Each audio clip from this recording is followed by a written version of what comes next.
বর্তমান সময়েও নানা ধরনের ট্যাগ আমাদেরকেও দেয় কি দেয় না বলেন? দেয়। আমাদেরকে কি বলে? মৌলবাদী বলে, বলে বলে ওই যে রাজাকার বলে।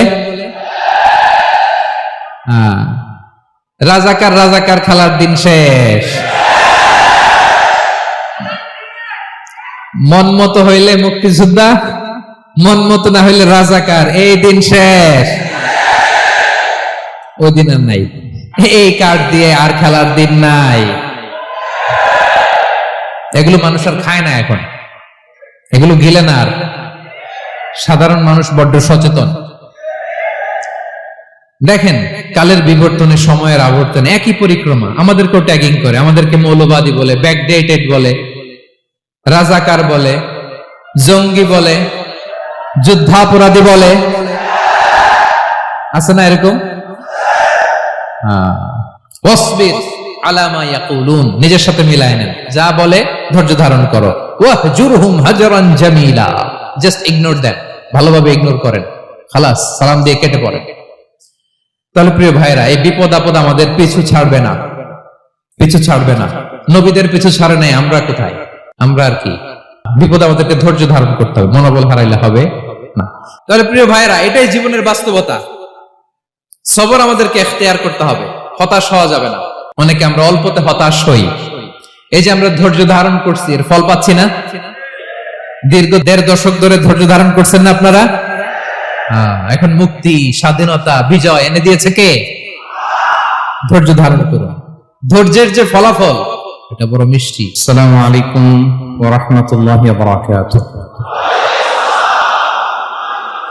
আমরা শুরুতে আল্লাহ রাব্বুল ইজ্জা ওয়াল জালালের দরবারে শুকরিয়া জ্ঞাপন করছি, যিনি আজকে আমাদেরকে এরকম চমৎকার একটি পরিবেশে, চমৎকার একটি ইসলামিক কনফারেন্সে উপস্থিত হওয়ার সুযোগ করে দিয়েছেন। আমরা সবাই পড়ছি কালিমাতুশ শুকর, আলহামদুলিল্লাহ। সম্মানিত সুধী, আমরা এই পৃথিবীতে খুব অল্প একটা সময়ের জন্য, একটা ট্রানজিট পিরিয়ড কাটানোর জন্য বেসিকলি আমরা এই পৃথিবীতে এসেছি। আমরা কি চিরকাল এই পৃথিবীতে থাকবো বলেন তো? না, একটা ট্রানজিট পিরিয়ডে আমরা এসেছি, আবার চলে যেতে হবে।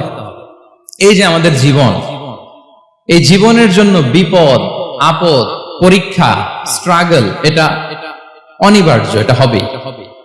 বিপদ নাই, কষ্ট নাই, আপদ নাই, অনিশ্চয়তা নাই, স্ট্রাগল নাই, এমনকি কেউ আছে এখানে? কেউ কি হাত তুলে বলতে পারবেন যে হুজুর আমার জীবনে কোনো বিপদ নাই, অথবা আমার জীবনে কোনো দুঃখ নাই, কষ্ট নাই, কোনো স্ট্রাগল নাই, কোনো রিস্ক নাই? এরকম সৌভাগ্যবান কেউ আছেন এখানে? তাহলে জীবনের জন্য পরীক্ষা, এটা অনস্বীকার্য, হবেই হবে পরীক্ষা। পৃথিবীর জীবনটাই এমন, এভাবেই এই লাইফকে ডিজাইন করা হয়েছে। পরীক্ষা থাকবে, এখানে বিপদ থাকবে, এগুলো উত্তীর্ণ হয়ে আপনাকে যেতে হবে। চিরসুখ চির শান্তি, এটাই পৃথিবীতে হয় না। চিরসুখ এবং চিরশান্তির জায়গা হচ্ছে জান্নাত। চিরসুখ এবং চিরশান্তি কোথায়? এটা জান্নাতের বৈশিষ্ট্য।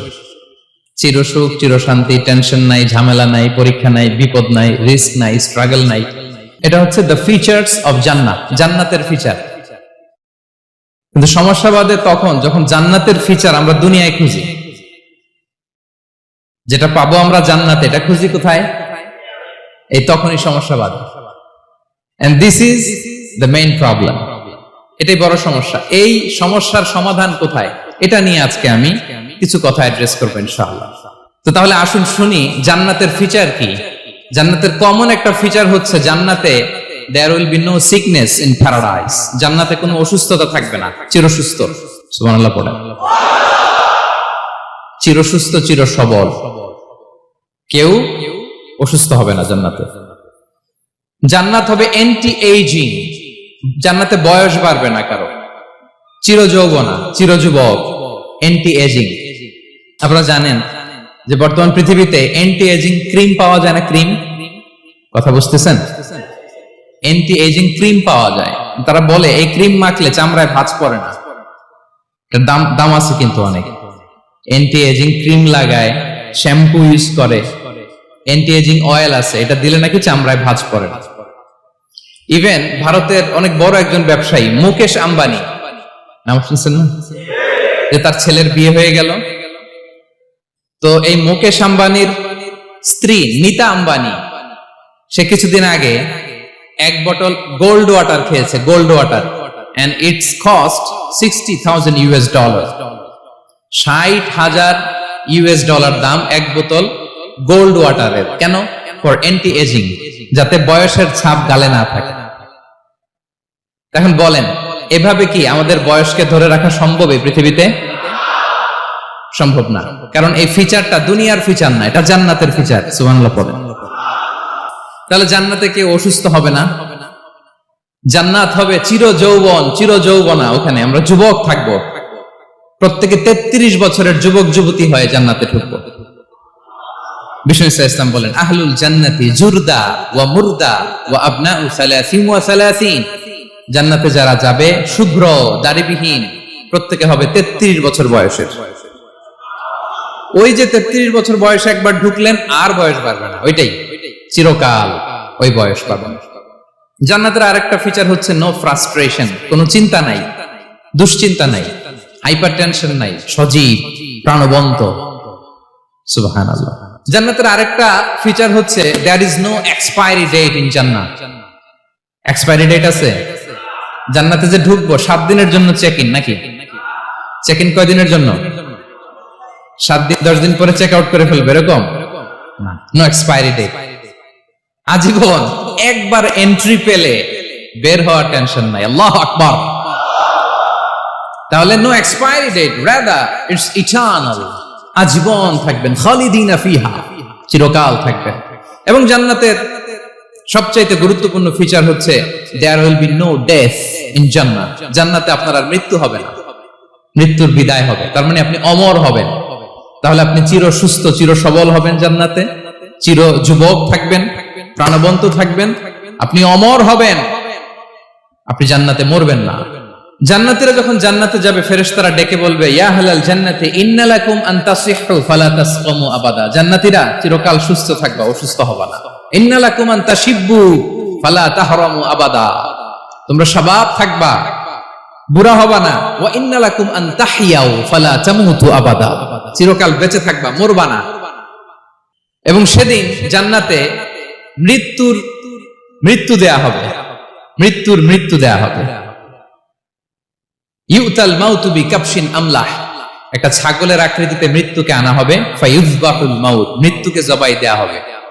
এবার জান্নাতীরা তাকিয়ে থাকবে, ফেরেশতারা বলবে, ইয়া আহলাল জান্নাতি খুলুদুন ফালা মাউত, হে জান্নাতীরা চিরকাল এই জান্নাতে থাকবে। তাহলে জান্নাতের ফিচার পাইছেন। এখন কোন বোকা যদি এই ফিচার দুনিয়ায় খুঁজে পাবে? পাবে না, কারণ দুনিয়ার ফিচার আলাদা। দুনিয়ার ফিচার কি? এই দুনিয়াতে বিপদ আসবে, কষ্ট আছে দুনিয়াতে, হতাশা আছে, ভয় আছে, অসুস্থতা আছে, বার্ধক্য আছে, এবং এই দুনিয়ার একটা এক্সপায়ারি ডেট আছে, আছে না? দ্য ডে ইউ ডাই, যেদিন আপনি মারা যাবেন, এটা আপনার এক্সপায়ারি ডেট, চলে যেতে হবে, চলে যেতে হবে। এই পৃথিবীতে মৃত্যুর অস্তিত্ব আছে, সবকিছু থমকে দিয়ে, আপনাকে চমকে দিয়ে মৃত্যু চলে আসবে, ঠিক কিনা বলেন? তাহলে এগুলো হচ্ছে দুনিয়ার ফিচার। এই দুনিয়াতে বিপদ আপদ, কষ্ট, ঝুঁকি, স্ট্রাগল, বার্ধক্য, অসুস্থতা, এগুলো নিয়ে আমাদেরকে টিকে থাকতে হয়। এটা দুনিয়ার ফিচার, মিলাই ফেললে হবে না। জান্নাতের ফিচার একটা, দুনিয়ার ফিচার আরেকটা। দুনিয়াতে কষ্ট থাকবে, বিপদ আপদ থাকবে। এই দুনিয়ার ফিচারটা আল্লাহ তাআলা কোরআনের একটা আয়াতে খুব চমৎকার ভাবে উল্লেখ করেছেন, সেটা দিয়েই আমি আলোচনা শুরু করেছি। আল্লাহ তাআলা ইরশাদ করছেন, ওয়ালা নাবলুওয়ান্নাকুম বিশাইইম মিনাল খাউফি ওয়াল জুই ওয়া নাকসিম মিনাল আমওয়ালি ওয়াল আনফুসি ওয়াস সামারাত ওয়া বাশশিরিস সাবিরিন। আল্লাহ তাআলা বলছেন, অবশ্যই অবশ্যই আমি তোমাদেরকে পরীক্ষা করব, ভয় দিয়ে, ক্ষুধা দিয়ে, সম্পদের ঘাটতি দিয়ে, আতঙ্ক দিয়ে, প্রাণনাশ দিয়ে, ফল ফসলের হানি দিয়ে পরীক্ষা করব। কিন্তু এই পরীক্ষায় যারা উত্তীর্ণ হবে, যারা সবর ইখতিয়ার করবে, ওয়াবাশশিরিস সাবিরিন, ধৈর্যশীলদের জন্যই হচ্ছে সুসংবাদ। আলহামদুলিল্লাহ পড়ে। তাহলে সম্মানিত সুধী, আমরা বুঝতে পারলাম এই পৃথিবীর ফিচার হচ্ছে এখানে বিপদ থাকবে, বিপদ ছাড়া কেউ থাকবে না। স্ট্রাগল থাকবে, কষ্ট থাকবে, ঝুঁকি থাকবে, রিস্ক থাকবে, এবং নানা ধরনের বিপদ আপদ দিয়ে আল্লাহ তাআলা আমাদেরকে পরীক্ষা করবেন। এটা মাস্ট, এটা আমাদের মাইন্ডসেটে নিয়ে নিতে হবে, মাইন্ডসেটে এটা ক্লিয়ার থাকতে হবে। চিরসুখ চিরশান্তি এই দুনিয়াতে মিলবে, কোথায় মিলবে তাহলে এটা?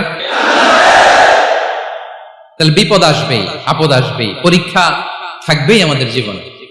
তবে ইন্টারেস্টিংলি মজার বিষয় হচ্ছে পরীক্ষাটা এক একজনের এক এক রকম। পুরো পৃথিবীটা একটা পরীক্ষা ক্ষেত্র, কিন্তু কারো প্রশ্নপত্রের সাথে কারো প্রশ্নপত্রের কোনো মিল নাই। সুবহানাল্লাহ। আমার পরীক্ষা একরকম, আপনার পরীক্ষা আরেক রকম, ওই ভাইয়ের পরীক্ষা আরেক রকম, ওনারটা আরেক রকম। সবাই পরীক্ষার্থী, সবাই পরীক্ষার্থী, কিন্তু কারো প্রশ্নপত্রের সাথে কারো প্রশ্নপত্রের কোনো মিল নাই। কারোর জন্য পরীক্ষা হচ্ছে সে খুব অসুস্থ, প্রচন্ড অসুস্থতা, তার জন্য পরীক্ষা। ক্যান্সারের রোগী, দুরারোগ্য ব্যাধি, ডক্টর বলছে 4th স্টেজে চলে আসছে, কয়েক মাস বাঁচতে পারে, এটা তার জন্য পরীক্ষা। আবার কারো দেখবেন যে খুব একটা অসুস্থতা নাই, অসুস্থতার ঝামেলা নাই, কিন্তু তার দারিদ্রতা আছে, তার আর্থিক অনটন, এটা তার জন্য পরীক্ষা। আবার কারো দেখবেন অসুস্থতাও নাই, দারিদ্রতাও নাই, তার দাম্পত্য জীবনের সমস্যা আছে না নাই? অনেকের দেখবেন এগুলো কোনোটাই সমস্যা না, তার ছেলে কথা শোনে না, মাদকাসক্ত, মাদকাসক্ত, রিহ্যাবে পাঠায়, আবার আসে, আবার গাঁজা খাওয়া শুরু করে, আছে না নাই বলেন? দেখেন তার পরীক্ষাটা আবার আলাদা। অনেকের দেখবেন মেয়ে বাবার কথা শোনে না। আবার অনেকের দেখবেন যে ব্যবসায় সমস্যা, লসের পর লস, লাভ উঠাতে পারে না। তাহলে পরীক্ষা ছাড়া, বিপদ আপদ ছাড়া দুনিয়াতে কেউ নাই, কেউ নাই প্রিয় ভাইরা। এটা আমাদের মাথায় রাখতে হবে। পরীক্ষা আপনাকে দিতেই হবে, পরীক্ষা দিয়ে দিয়েই নিজেকে প্রমাণ করতে হবে। আর এক একজনের পরীক্ষাটা এক এক রকম, কারো পরীক্ষার সাথে কারো পরীক্ষার কোনো মিল থাকবে না। তো মাঝে মাঝে আমরা এটা ভুলে যাই। আল্লাহ তাআলা কালামে পাকে রিমাইন্ডার দিয়ে আমাদেরকে স্মরণ করিয়ে দিতে চান যে এই পৃথিবীতে আসলে তোমরা এসেছো পরীক্ষা দিতে। এটাই জীবনের বড় বাস্তবতা। আমাদের জীবনে যত হতাশা, আমাদের জীবন নিয়ে যত অভিযোগ, আমাদের মনে যত কষ্ট, আমাদের হৃদয়ের ভেতরে যত অস্থিরতা, তার মূলে হচ্ছে এই সমস্যা যে আমরা ভুলেই গেছি আমরা পরীক্ষা দিতে আসছি। এটা যদি ভুলে না যান, এটা যদি আপনার মাইন্ডসেটে থাকে যে পুরো জীবনটা একটা পরীক্ষা, তাহলে দেখবেন কোনো কিছু আপনাকে কাবু করতে পারবে না। আপনি হতাশ হবেন না, জীবন নিয়ে আর অভিযোগ থাকবে না, আপনি ভেঙে পড়বেন না, সব অভিযোগ হতাশা দূর হয়ে যাবে। তারপরে বুঝতে পারলাম পরীক্ষা আপনাকে দিতেই হবে। পরীক্ষা দেয়া ছাড়া এই পৃথিবী থেকে চলে যাওয়ার কোনো চান্স বা সুযোগ আমাদের কারো নেই। সূরাতুল আনকাবুতে আল্লাহ তাআলা এই কথাটা আরো চমৎকার ভাবে বলেছেন। আল্লাহ তাআলা ইরশাদ করছেন, আহাসিবান নাসু আইয়ুতরাকু আইয়াকুলু আমান্না ওয়া হুম লা ইফতানুন ওয়ালাকাদ ফাতান্নাল্লাযীনা মিন ক্বাবলিহিম ফালা ইয়া'লামান্নাল্লাহুল্লাযীনা সাদাকু ওয়া লা ইয়া'লামান্নাল কাযিবিন। আল্লাহ বলেন, মানুষ কি ভেবেছে সে শুধু বলবে আমি ঈমানদার আর তাকে আমি জান্নাতে ঢুকাই দিব? না, কখনো না, কোশ্চিন কালেও না। বরং পূর্ববর্তীকালে যারা পৃথিবীতে এসেছিল তাদেরকে আমি পরীক্ষা নিয়েছি, পরীক্ষা করেছি, এবং তাকেও ঈমানের প্রশ্নে সে সত্যবাদী না মিথ্যাবাদী পরীক্ষা দিয়ে দিয়ে নিজেকে প্রমাণ করতে হবে। ঠিক কিনা বলেন? পরীক্ষা দিয়ে আপনাকে প্রমাণ করতে হবে। এবং এই পরীক্ষার ব্যাপারটা, এটা যে শুধু আমরা সাধারণ মানুষ আমাদের জীবনে দুঃখ বিপদ পরীক্ষা এমনটা না। এই পৃথিবীর সবচেয়ে শ্রেষ্ঠ মানুষ যারা ছিলেন তাদেরকে আল্লাহ পরীক্ষা নিয়েছেন। বলেন তো পৃথিবীতে সবচাইতে শ্রেষ্ঠতম মানুষ কারা? সবচাইতে শ্রেষ্ঠ ভালো মানুষ কারা ছিল পৃথিবীতে? বলেন তো নবীরা। আওয়াজ করে বলেন তো কারা? তো বলেন তো নবীদের জীবনে পরীক্ষা ছিল কি ছিল না? হ্যাঁ ছিল। বেশি না কম? বিষ্ণু ইসলামকে জিজ্ঞাসা করা হলো, আইয়ুন নাসি আশাদ্দু বালাআন ইয়া রাসূলুল্লাহ, হে আল্লাহর রাসূল এই পৃথিবীতে কাদের জীবনে পরীক্ষা বেশি? বিষ্ণু ইসলাম বললেন, আল আম্বিয়া, নবীদের জীবন। আল আম্বিয়া সুম্মাল আমসাল ফাল আমসাল, সবচাইতে জীবনে পরীক্ষার সম্মুখীন সবচাইতে বেশি হয়েছেন নবীরা। তারপরে নবীদের পরবর্তী অবস্থান যাদের, সিদ্দিকীন যারা, সোহাদা যারা, সলিহীন যারা, আল্লাহওয়ালা যারা, তাদের জীবনে পরীক্ষা বেশি। ইউবতালার রাজুলু আলা হাসাবি দীনি, ব্যক্তির দিনদারি যত বেশি তার জীবনে আল্লাহর পরীক্ষাও তত বেশি। আপনি আল্লাহওয়ালা হবেন, আপনার জীবনে পরীক্ষাও অনেক বেশি। এজন্য ইমানদার হওয়া যেমনি মর্যাদার, ইমানদারের জীবনে পরীক্ষাও হবে অনেক বেশি। এবং পরীক্ষা যত বড়, খেয়াল রাখতে হবে, মন খারাপ করার কোনো সুযোগ নেই। পরীক্ষা যার জীবনে যত বড়, সেটাতে সফল হতে পারলে ওটার প্রতিদানও বড়। পরীক্ষা যত বড়, এটাতে সাকসেস হতে পারলে এটার রিওয়ার্ডও তত বড়। বিষ্ণু ইসলাম বলেন, ইযামুল জাযাই মা'a ইযামিল বালা, বালা যত বড়, জাযাও তত বড়, প্রতিদানও তত বড়।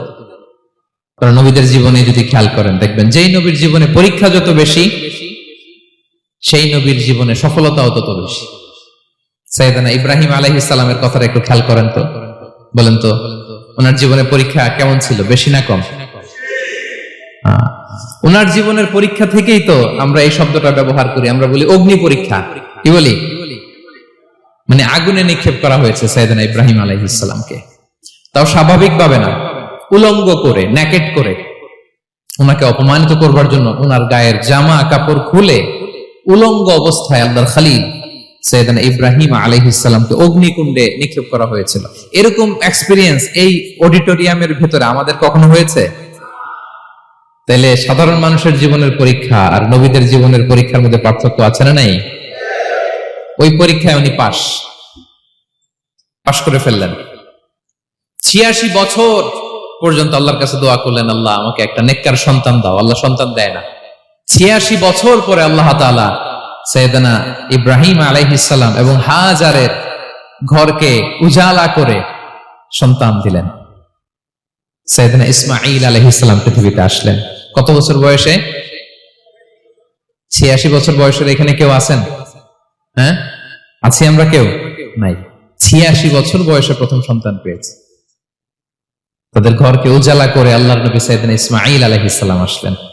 এবার আল্লাহ বললেন, যাও স্ত্রীকে আর এই কলিজার টুকরা সন্তানকে, থাকো তো প্যালেস্টাইনে, প্যালেস্টাইন থেকে ১,৫০০ কিলোমিটার দূর, দ্য ব্যারেন ল্যান্ড, ওই মক্কার ধুধুমরু প্রান্তরে রেখে আসো, যেখানে কেউ নাই, মানুষ নাই, গাছ নাই, পাখি নাই, পানি নাই, যাও রেখে আসো।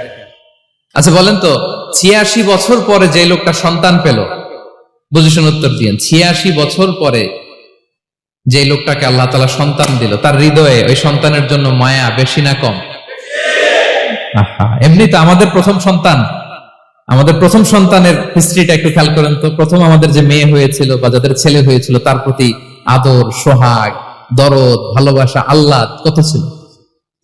আর ৮৬ বছর বয়স আল্লাহ তাআলা ওনাকে সন্তান দিলেন, দিয়ে বললেন, যাও হাজারকে আর ইসমাঈলকে মক্কার ধুধুমরু প্রান্তরে রেখে আস। আল্লাহ তাআলা বলতে দেরি, চলে যেতে দেরি নাই, মুহূর্তে উনি রওনা হয়ে গেলেন। সুবহানাল্লাহ বলবেন না? রেখে আসলেন মক্কার ধুধুমরু প্রান্তরে। এবার আল্লাহ বললেন, যাও রিটার্ন ব্যাক টু প্যালেস্টাইন, প্যালেস্টাইনে চলে যাও। চলে গেলেন, হৃদয়টা ভেঙে খান খান। অনেক বছর পরে আল্লাহ তাআলা আবার অনুমতি দিলেন, যাও এবার ছেলেকে দেখে আসতে পারো, যাও প্যালেস্টাইন থেকে আবার মক্কা যাও। সাইয়েদনা ইব্রাহিম আলাইহিস সালাম প্যালেস্টাইন থেকে আবার ১,৫০০ কিলোমিটার পথ পাড়ি দিয়ে, এখনকার মতো ফ্লাইটে যায় নাই, গাড়িতেও না, উটে করে, কিসে করে। উনি যে কতবার মক্কা থেকে ফিলিস্তিন এসেছেন আর গিয়েছেন, কোন ইয়ত্তা নাই, হিসাব নাই। গেলেন, এবার ছেলেটা হাঁটতে পারে, দৌড়াতে পারে, একটু একটু কথা বলতে পারে, আব্বু আব্বু ডাকতে পারে। কেমন মায়া লাগে বলেন তো? মায়া ভালোবাসায় যখন টইটম্বুর, ঠিক ওই মুহূর্তে আল্লাহ বললেন, ছেলেকে জবাই করো, জবাই করো ছেলেকে। আল্লাহ তাআলা বলতে দেরি করেছেন, আল্লাহর আদেশ পালনে 1 সেকেন্ডও তিনি দেরি করেন নাই। ছুরি চালালেন, জান্নাত থেকে দুম্বা নিয়ে আসা হলো। এভাবে আল্লাহর নবী ইব্রাহিম আলাইহিস সালাম ওনার জীবনের প্রতিটি ক্ষেত্রে যেখানে আল্লাহ তাআলা ওনাকে পরীক্ষা নিয়েছেন, উত্তীর্ণ হয়েছেন। এবং দেখেন ওনাকে আল্লাহ তাআলা কি উপহার দিলেন, আল্লাহ তাআলা ওনাকে খলিলুল্লাহ উপাধি দিলেন, আল্লাহর বন্ধু। সুবহানাল্লাহ বলেন। আল্লাহ তাআলা বলছেন, ওয়া ইযি বিতালা ইব্রাহিম রাব্বুহু বিকালিমাতিন ফাআতাম্মাহুম, ক্বালা ইন্নী জাইলুকা লিন-নাসি ইমামা। আল্লাহ অনেকগুলো পরীক্ষা নিয়েছিলেন সাইয়েদনা ইব্রাহিম আলাইহিস সালাম, প্রতিটা পরীক্ষায় সাকসেসফুলি পাস করেছেন, golden A plus.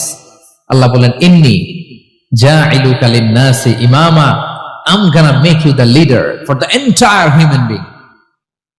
I'm gonna appoint you as a leader for the entire universe. গোটা বিশ্বের জন্য, গোটা মানবতার জন্য আমি তোমাকে লিডার বানায় দিলাম। ইযামুল জাযাই মা'a ইযামিল বালা। পরীক্ষা যত বড়, ওই পরীক্ষায় পাশ করলে ওইটার ফলাফল ও প্রতিদানও বড়। তাহলে দেখেন প্রিয় ভাইরা, সাইয়েদনা ইব্রাহিম আলাইহিস সালামের জীবনে পরীক্ষার কোনো শেষ ছিল না। আমি আপনি কোথায়? আল্লাহর খালিলের জীবনে যদি এত পরীক্ষা থাকতে পারে, আমি আপনি কোথায় বলেন তো? এবার বলেন, সাইয়েদনা মূসা আলাইহিস সালাম, ওনার জীবনে তো কোনো পরীক্ষা টরীক্ষার ছিল না। হ্যাঁ, গুণে শেষ করতে পারবেন? জন্মটাই তো হয়েছে পরীক্ষার মধ্য দিয়ে। মিশরের ছেলে সন্তান হইলেই ফেরাউন বলছে জবাই করো।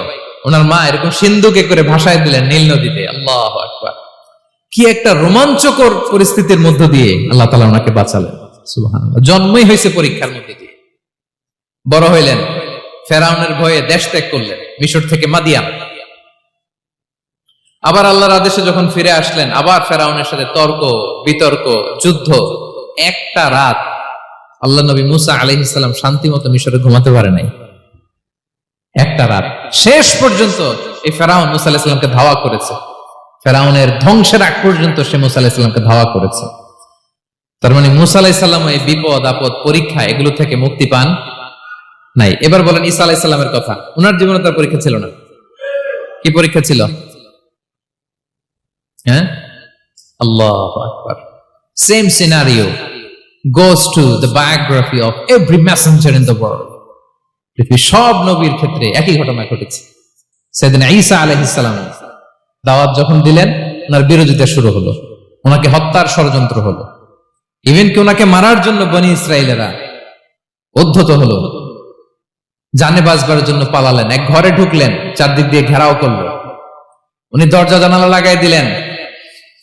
ওরা বললো একজন দরজা ভেঙে জানালা ভেঙে ভিতরে ঢুকো, ঢুকে দেখো বেটা ঈসা কি করে। একজন ভিতরে ঢুকছে, ঢুকার সাথে সাথে বল রাফাআহুল্লাহু ইলাইহি, আল্লাহ তাআলা ঈসা আলাইহিস সালামকে উপরে উঠায় নিলেন। আর যেই লোকটাকে তারা ভিতরে ঢুকালো, তার চেহারাকে আল্লাহ তাআলা ঈসা আলাইহিস সালামের চেহারার মতো করে দিলেন। এবার তার বাইরের সাথীরা বলে, ঘটনা কি বেটা? ঈসাও বেরোয় না, আমাদের লোকটাও বেরোয় না, সবাই ঢুক।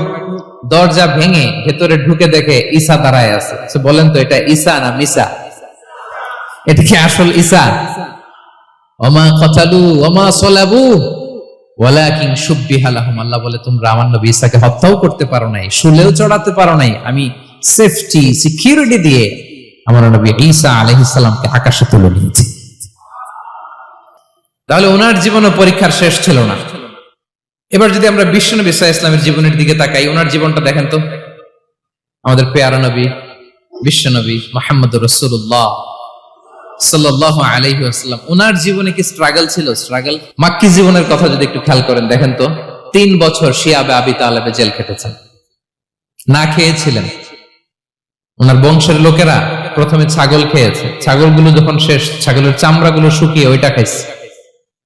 গাছের পাতা ছাল এগুলো খেয়ে খাবারের অভাবে বেহুশ হয়ে পড়ে থাকতো তারা। না খেয়ে কয়দিন ছিলেন আপনি? আমি কয়দিন ছিলাম না খেয়ে? মনেই তো পড়ে না, না খেয়েছিলাম কিনা কোনোদিন। এটা হচ্ছে মাক্কি জীবন। মেন্টালি প্রেসার দেয়া হয়েছে। বিশ্বনবীর চাচা আবুল আহাব, তার 2 ছেলে উতবা আর উতাইবা, এদের সাথে বিয়ে দিয়েছিলেন 2 মেয়ের। যখন দাওয়াত দেওয়া শুরু করলেন, 2 মেয়েকে ডিভোর্স দিয়ে দিল। দেখেন, একটা বাবার জন্য প্রাপ্তবয়স্কা মেয়েকে যখন উঠায় নেয়ার আগে ডিভোর্স দেয়, তার মানসিক অবস্থাটা কেমন থাকে বলেন? মেন্টালি প্রেসারাইজ করা হয়েছে, ফিজিক্যালি হ্যারাস করা হয়েছে। বিষ্ণু ইসলাম যখন নামাজে দাঁড়াতেন, উটের পচা নারী ভুঁড়ি বিষ্ণুবীর কাঁধে চাপিয়ে দেওয়া হতো। আপনার জীবনে এরকম ঘটছে কখনো? আপনি নামাজ পড়তেছেন, উটের পচা নারী ভুঁড়ি আপনার কাঁধে চাপিয়ে দেওয়া হয়েছে। কয়দিন হয়েছে এরকম? কয়দিন হয়েছে? হ্যাঁ, তারপরে তো আলহামদুলিল্লাহ বেরোয় না মুখ দিয়ে। কেমন আছেন হুজুর?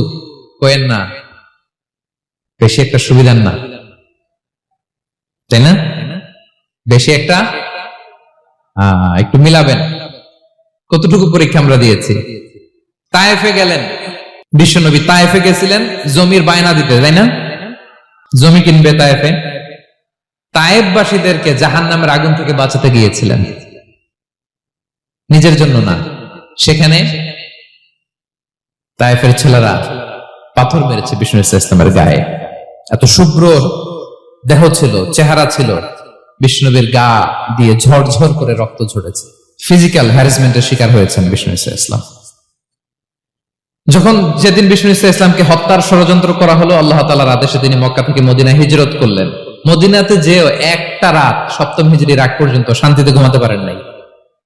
3 দিকে 3 ইহুদি বসতি, বনু কাইনুকা, বনু নদীর, বনু কুরাইজা। আহা, খাওয়ার মধ্যে বিষ মিশিয়ে দেয়া হয়েছিল বিষ্ণু ইসলামের। বাজুর, খাসির বাজুর রান পছন্দ করতেন। এক ইহুদি মহিলা বিষ্ণু ইসলামের ওই রানের মধ্যে বিষ মিশিয়ে দিয়েছিল। ওই বিষের যন্ত্রণায় মৃত্যুর আগ পর্যন্ত বিষ্ণুনবী কাতরাতেন,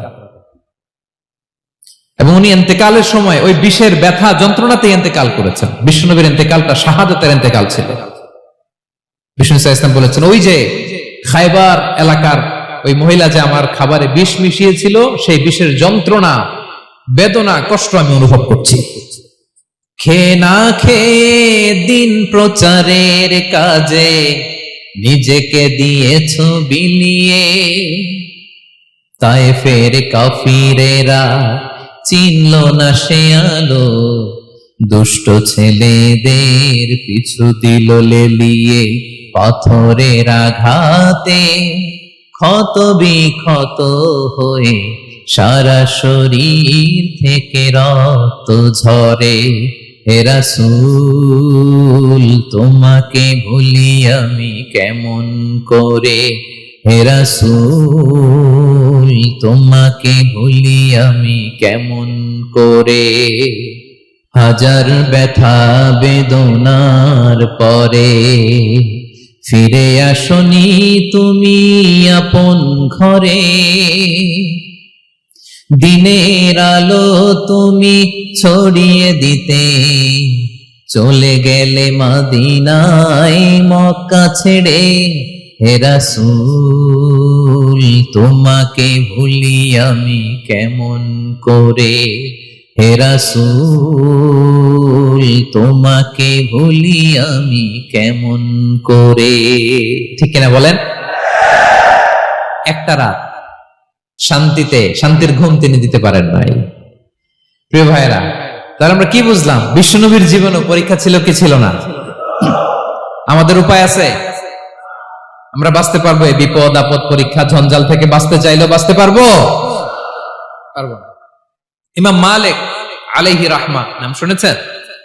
ইমাম মালিক, ওনার জ্ঞান থেকে লাখো লাখো মানুষ উপকৃত হয়েছে, কোটি কোটি মানুষ উপকৃত হয়েছে।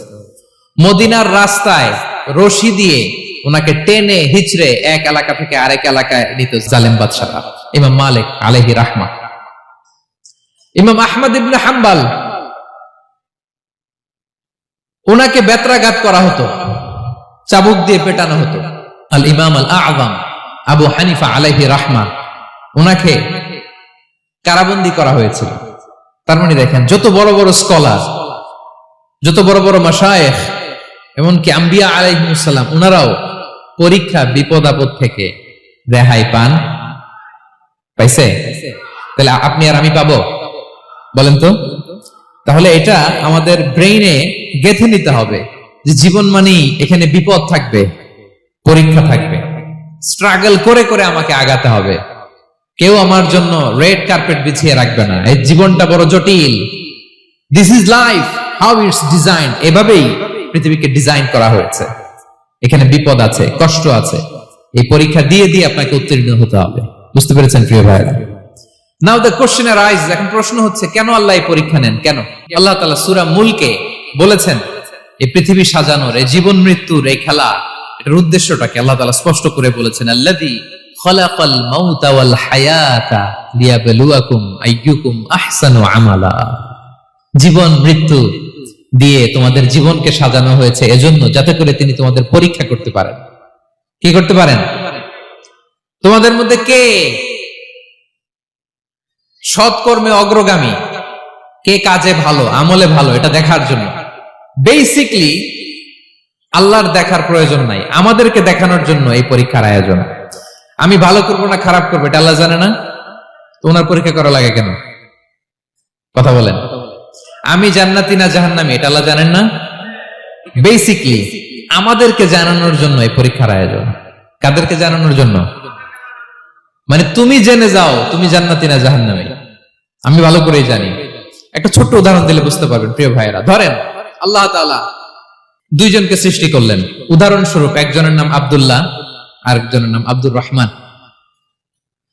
সৃষ্টির পরে আব্দুল্লাহকে বললেন, আব্দুল্লাহ আমি জানি তুমি পৃথিবীতে 50 বছর হায়াত পাইতা, খুব ভালো কাজ করতে, তুমি দুনিয়াতে অনেক ভালো কাজ করতে, এটা আমি আগেই জানি, আমার অসীম জ্ঞান বলে আমি আগে থেকেই জানি।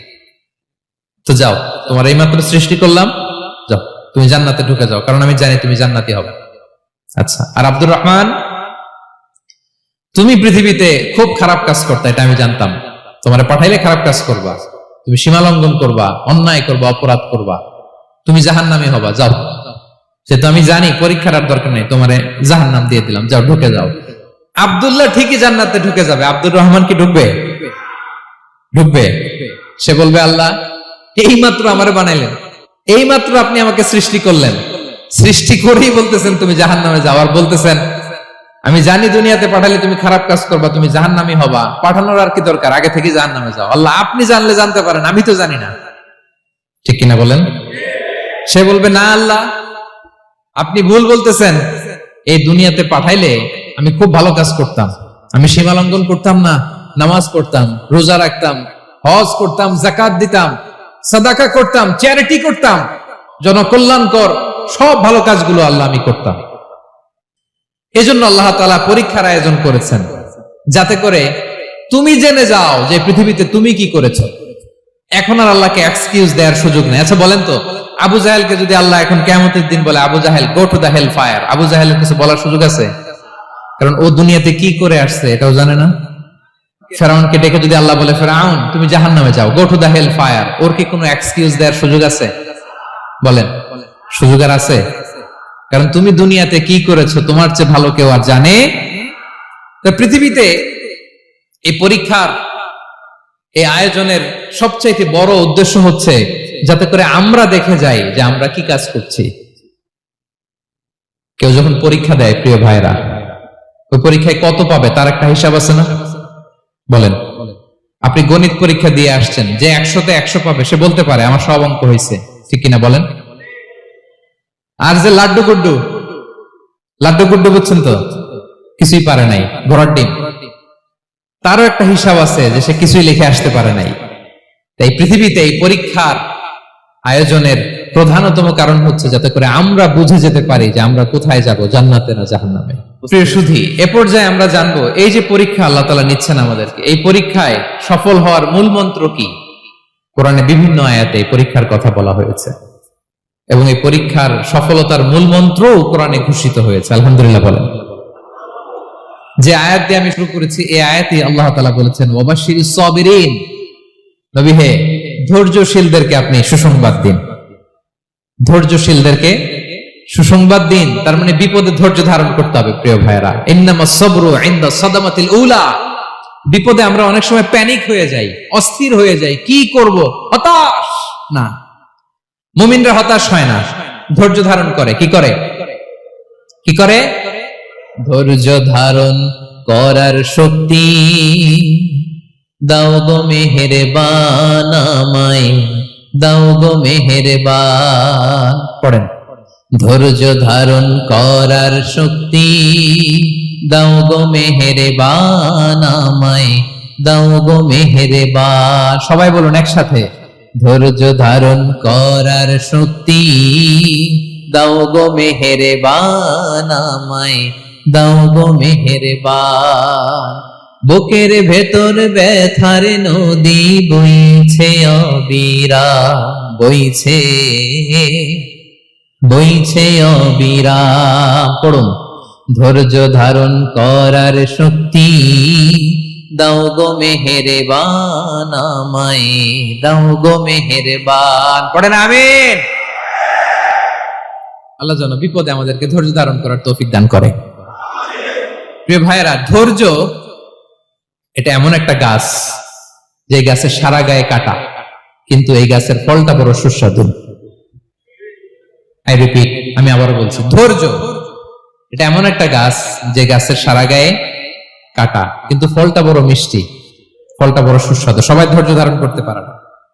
বিষ্ণু ইসলামকে আল্লাহ তাআলা নানা সময় আশ্বস্ত করেছেন, সান্ত্বনা দিয়েছেন, আর ধৈর্যের বাণী শুনিয়েছেন। আল্লাহ বলেন, ফাসবির কামা সাবারা উলুল আজমি মিনার রাসূল। নবী হে, আপনার আগে দৃঢ় প্রত্যয়ী নবীরা যেরকম ধৈর্য ধারণ করেছে, আপনি ধৈর্য ধারণ করুন। সূরাতুল মুজাম্মিল আল্লাহ তাআলা বলছেন, ওয়াসবির আলা মা ইয়াকুলুনা ওয়াহজুরহুম হাজরান জামিলা। ওরা যাই বলুক, আপনি ধৈর্য ধারণ করুন, ওদের কথাকে ইগনোর করুন। Just ignore what they are saying to you. যা বলে আপনি জাস্ট ইগনোর করেন। ওরা বিষ্ণু ঈসা ইসলামের মনোবলকে ভেঙে দেওয়ার জন্য কখনো বিষ্ণু ঈসা ইসলামকে কবি বলে গালি দিত। কবি কি বলতো? শায়ের। কখনো বলতো মজনুন, পাগল।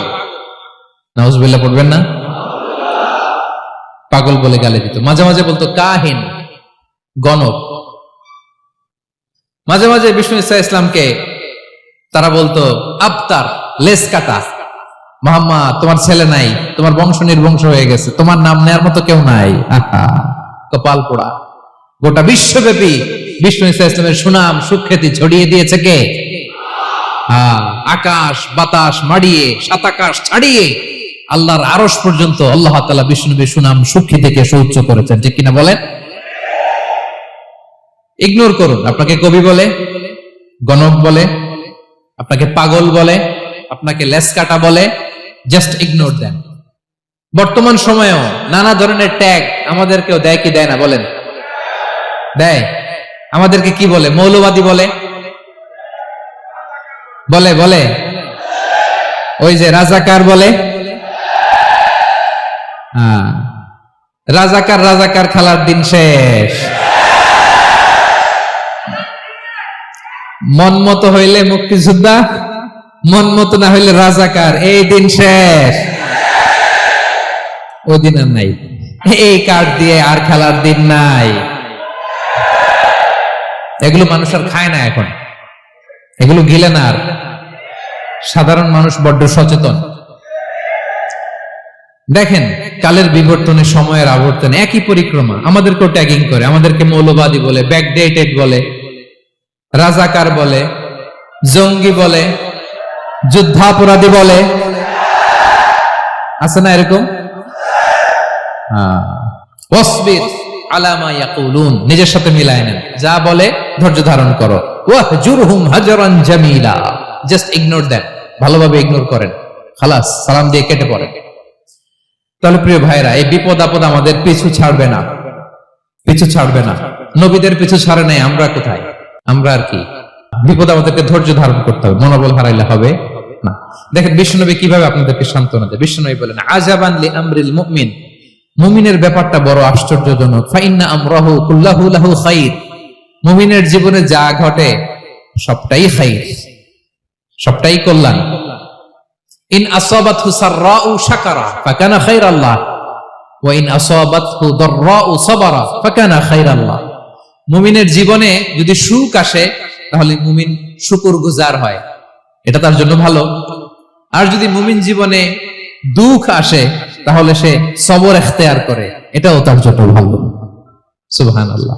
তাহলে দেখেন, আমরা হয় সুখে থাকি নয় দুঃখে থাকি, ঠিক কিনা বলেন? তাহলে সুখের সময় আমরা শুকর করি, কি করি? শুকরগুজার হই।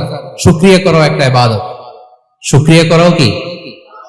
আর দুঃখের সময় আমরা সবর করি, সবর করাটাও একটা।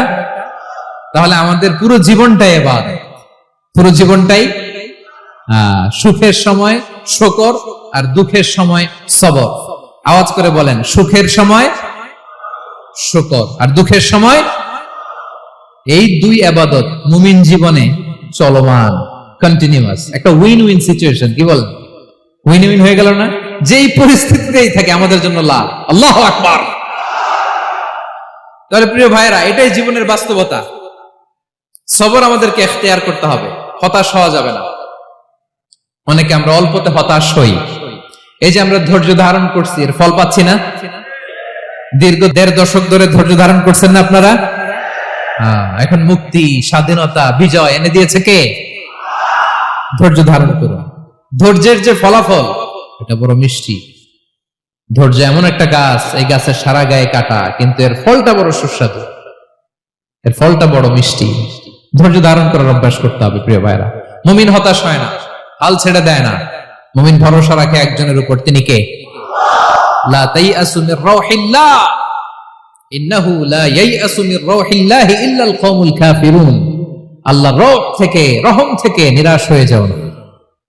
কাফির ছাড়া, অকৃতজ্ঞ ছাড়া কেউ আল্লাহর রহ থেকে, আশা থেকে নিরাশ হয় না। শয়তানের সবচেয়ে বড় মিশন হলো আমাদেরকে হতাশ বানানো। এটা খেয়াল রাখবেন। শয়তানের সবচাইতে বড় মিশন কি? আমাদেরকে হতাশ করে দেয়া। হতাশ বানাইতে পারলে সে সাকসেসফুল, খুশি।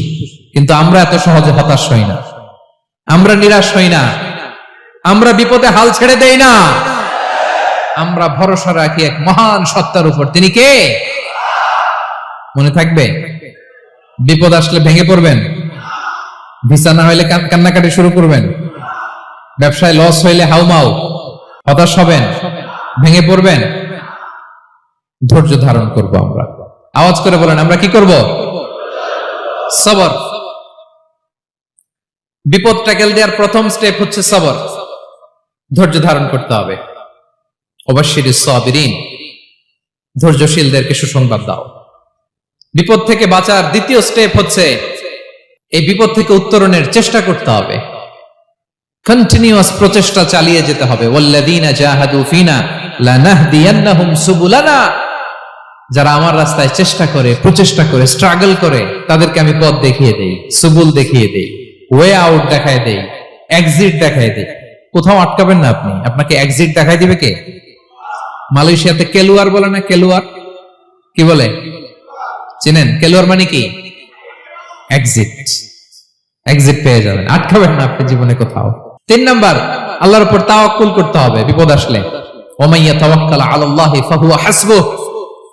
আল্লাহর উপর যে তাওয়াক্কুল করে, আল্লাহ তার জন্য যথেষ্ট হয়ে যায়। তাহলে বিপদে প্রিয় ভাইরা আমরা প্যানিক হব না, ধৈর্য ধারণ করব, বিপদ থেকে উত্তরণের সর্বোচ্চ প্রচেষ্টা চালিয়ে যাব, আর ভরসা রাখবো একজনের উপর, তিনি কে? আর বিপদ আসলে এটাকে নেগেটিভলি নেবেন না সবসময়। বিপদ আপদ এটা অনেক পজিটিভ, ভালো জিনিস আমাদের জীবনে বয়ে নিয়ে আসে। শাইখুল ইসলাম ইবনু তাইমিয়া আলাইহি রাহমা, উনি বলতেন, খুব দামি কথা, খুব হেভি ওয়েট কথা, মনোযোগ দিয়ে শুনুন। তিনি বলতেন, যে নেয়ামত তোমাকে আল্লাহ থেকে দূরে সরায়, ওই নেয়ামতের চেয়ে বিপদ ভালো, যে বিপদ তোমাকে আল্লাহর দিকে ধাবিত করে। আই রিপিট, আমি আবারও বলি, যে নাজ নেয়ামত তোমাকে আল্লাহ থেকে দূরে সরিয়ে দেয়, সে নাজ নেয়ামতের চেয়ে ওই বিপদ আপদ ভালো, যে বিপদ আপদ তোমাকে আল্লাহর কাছে টেনে দেয়। তাহলে বিপদ আপদ আসলে আপনি হতাশ হবেন? আর কখনো দুঃখ করবেন? মোয়ারের ভাইয়েরা, আর মন খারাপ করবেন? আপনি খেয়াল করে দেখেন, বিপদ আসলে আমরা আল্লাহরে ডাকি বেশি। যখন অসুস্থ আপনি খেয়াল করেন তো, আল্লাহ আল্লাহ তুমি ছাড়া বাঁচানোর কেউ নাই, আল্লাহ আল্লাহ তুমি হেফাজত করো, আল্লাহ তুমি সুস্থ করে দাও। যখন লাইফ থ্রেট, দেখেন আপনি গুম হয়ে যেতে পারেন, আপনার কারাবন্দী করতে পারে, এরকম একটা বিপদের মধ্যে আছেন, তখন খেয়াল করেন তো আল্লাহর সাথে আপনার কানেক্টিভিটি, রিলেশনশিপটা কতটা ডেভেলপ হয়। কারণ বিপদে পড়লে আমরা আল্লাহরে ডাকি বেশি। তাহলে বিপদ আপদেরও কিছু পজিটিভ সাইড বা দিক আমাদের জীবনে আছে না নাই? অনেক পজিটিভ দিক আছে, কয়েকটা শেয়ার করি। 1 নাম্বার, আল্লাহ, 1 নাম্বার পজিটিভ সাইড তো বললাম, ইমাম ইবনু তাইমিয়া যেটা বললেন। এরপরে হচ্ছে মাঝে মাঝে আল্লাহ তাআলা আমাদের মর্যাদাকে আপগ্রেড করতে চায়, এলিভেট করতে চায়। আপনি ধরেন কোন একটা এয়ারলাইন্স এর রেগুলার প্যাসেঞ্জার টিকিট কাটেন, মাঝে মাঝে হঠাৎ করে দেখবেন কাউন্টারে গেলে তারা বলে, you are upgraded to business class, অথবা you are upgraded to first class. যেহেতু রেগুলার প্যাসেঞ্জার, অনেক মাইলস জমা হয়েছে, আপগ্রেড করে দেয়। আল্লাহ তাআলা মাঝে মাঝে চায় তিনি আমাদের মর্যাদাকে র্যাঙ্ক এটাকে আপগ্রেড করবেন। কিন্তু আমার যে আমল আখলাকের অবস্থা, ওইটা দিয়ে ওই আপগ্রেড র্যাঙ্কে যাওয়ার সুযোগ নাই। বুঝতেছেন কথা? আল্লাহ চায় আমার লেভেল একটু আপ করতে, কিন্তু আমার আমলের যে অবস্থা, এতে আমি ওখানে যাই না। তখন আল্লাহ কিছু বিপদ আপদ দিয়ে, পরীক্ষা দিয়ে বান্দাকে টেস্ট করে। ওই পরীক্ষায় যদি উত্তীর্ণ হন, সাথে সাথে আল্লাহ তাআলা আপনার লেভেল বা র্যাঙ্ক আপগ্রেড করে দেয়। সুবহানাল্লাহ পড়বেন না? তাহলে লাভ না লস? আওয়াজ করে বলেন, লাভ না লস? মুমিন জীবনের সব লাভ। যত বিপদ আপদ আপনাকে স্পর্শ করে, প্রতিটাতেই আপনার জন্য কল্যাণ। বিষ্ণু ইসলাম বলেন, মা ইউসিবুল মুসলিমা মিন নাসাবিন ওয়ালা ওয়াসাবিন ওয়ালা হাম্মিন ওয়ালা হুজনিন ওয়ালা আযান ওয়ালা গাম্মিন হাত্তা শাওকাতি ইউশাকুহা ইল্লা কাফারাল্লাহু বিহা খাতায়া। আপনার জীবনে যত দুঃখ, যত যন্ত্রণা, যত টেনশন, যত অ্যাংজাইটি, যত ইনজুরি, এমনকি গোলাপ ফুল পাড়তে যে ওখানে যে কাটা বাঁধছে, বড়ই খেতে যে বড়ই গাছে ওঠার পর যে একটা কাটা বিঁধছে আপনার হাতে, এর কারণে আল্লাহ তাআলা আপনার গুনাহ মাফ করে দেয়। সুবহানাল্লাহ। তাহলে বিপদ আপদ দিয়ে আল্লাহ বান্দার মর্যাদাকে আপগ্রেড করে। বিপদ আপদে ফেলে আল্লাহ তাআলা বান্দার পাপ মোচন করে। বিপদ আপদ দিয়ে আল্লাহ তাআলা বান্দার শাস্তি মওকুফ করে। এমন পাপ করছেন, এটার জন্য শাস্তি বরাদ্দ হয়ে গেছে, কিন্তু আল্লাহ তাআলা ওই শাস্তি থেকে মাঝে মাঝে আপনাকে বাঁচাতে চায়, তখন কিছু বিপদ দিয়ে বান্দারে পরীক্ষা করে। উত্তীর্ণ হলেই আল্লাহ তাআলা ওই শাস্তিকে মওকুফ করে দেয়। তাহলে আসুন সামারি করি, পুরো আলোচনাটার সামারি করি। বিপদ আপদ, পরীক্ষা, স্ট্রাগল, কষ্ট, এটা সুন্নাতুল্লাহি ফিদ দুনিয়া। এই দুনিয়ায় আল্লাহর সুন্নাত, এর বাইরে কেউ যেতে পারে না। ইভেন নট দ্য মেসেঞ্জার্স, নবীরাও না। আজকের আলোচনায় শুনছেন না নবীদের জীবন দিয়ে কি গেছে, ups and downs, test and trial. নবীরাও না। তাহলে এটা আমাদের মাইন্ডসেটের সাথে সেট আপ করে নিতে হবে যে অতীতে, বর্তমানে, ভবিষ্যতে বিপদ আপদ মুক্ত এই পৃথিবীতে কেউ থাকবে না। পারবেন? হ্যাঁ, এটা মাইন্ডসেটে নিয়ে নিতে হবে যে এটাই জীবন। বিপদ আপদ দিয়ে আল্লাহ পরীক্ষা করবেন। এটাই পৃথিবী। চির সুখ, চির শান্তি এই পৃথিবীতে খুঁজলেই পাওয়া যায় না। শুরুতে বলছিলাম না, চির সুখ, চির শান্তি। বলেন তো, এটা কি দুনিয়ার ফিচার না জান্নাতের ফিচার? জান্নাতের ফিচার দুনিয়ায় খুঁজলে পাওয়া যাবে? যাবে না। তাহলে আজকের আলোচনার 1 নম্বর লেসন হচ্ছে, বিপদ আপদ এটা সুন্নাতুল্লাহি ফিদ দুনিয়া। এই দুনিয়া আল্লাহর সুন্নাত, এটা থেকে মুক্তি পাওয়ার কোনো সুযোগ নাই, নবীরাও পায় নাই। 2 নম্বর লেসন, বাঁচার যেহেতু সুযোগ নাই, we have to face it with patience, intellect and tawakkul. বিপদে অস্থির হওয়া যাবে না, এটাকে ফেস করতে হবে উইথ পেশেন্স, ধৈর্যের সাথে। বিপদ আমরা মোকাবেলা করব কিসের সাথে? ধৈর্য। প্যানিক হবেন না, অস্থির হবেন না, ধৈর্য ধারণ করবেন। উইথ ইন্টেলেক্ট, আল্লাহর দেয়া আপনার ইন্টেলেক্ট খাটিয়ে এই বিপদ উত্তরণের সর্বান্তকরণের চেষ্টা প্রচেষ্টা আপনার চালায় যেতে হবে। আর সবশেষে আত-তাওয়াক্কুল আলাল্লাহ, ডিপেন্ডিং অন আল্লাহ, ভরসা করব কার উপর? আল্লাহর উপর। পারা যাবে তো? আচ্ছা, 2টা লেসন গেল। 3 নাম্বার লেসন হচ্ছে, আমাদের ছেলে মেয়েদেরকে we have to educate our child regarding the test and trial in this dunya. দুনিয়ার এই বিপদ আপদের ব্যাপারে আমাদের ছেলে মেয়েদেরকে শেখাতে হবে, বুঝাতে হবে।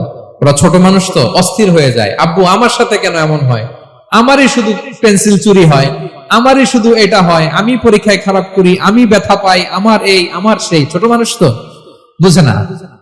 ওরা বুঝাইতে হবে যে বাবা, this is the essence of life, এটাই জীবন। এটাই কি? এই লাইফ হ্যাকস গুলো তাদেরকে শেখাইতে হবে। ডোন্ট বি প্যানিক, প্যানিক হওয়া যাবে না। This is how life is design, এটাই জীবন। বিপদ আপদ আসবে, এটাকে মেনে নিতে হবে, ছেলে মেয়েদেরকে শেখাইতে হবে, তাহলে তারাও প্যানিক হবে না। পারবেন তো ইনশাআল্লাহ? আচ্ছা, 4 নম্বর লেসন হচ্ছে, যেটা আমরা জানলাম, এই বিপদ আপদ সবসময় আমাদের জন্য খারাপ না। সামটাইমস ইট ব্রিংস খায়ের for us if dealt properly. ঠিক মতো বিপদকে ডিল করতে পারলে এটা আসলে আমার জন্য আখেরে কল্যাণই বয়ে নিয়ে আসে। কি বলেন, তাই না? কল্যাণ বয়ে নিয়ে আসে। সব শেষ কথা হলো, আমরা যেন এই বিপদগুলোকে প্রপারলি ডিল করতে পারি, আমরা যেন সবর ইখতিয়ার করতে পারি। আল্লাহর কাছে চাইতে হবে, দোয়া করতে হবে, কারণ তৌফিক দেওয়ার মালিক কে? আল্লাহর কাছে যেন আমরা কায়মনোবাক্যে প্রার্থনা করতে পারি, আল্লাহ এই বিপদকে যেন আমরা ডিল করতে পারি উইথ সাবর, উইথ ইন্টেলেক্ট, উইথ তাওয়াক্কুল। আসল হাতিয়ার হচ্ছে এটা, দোয়া।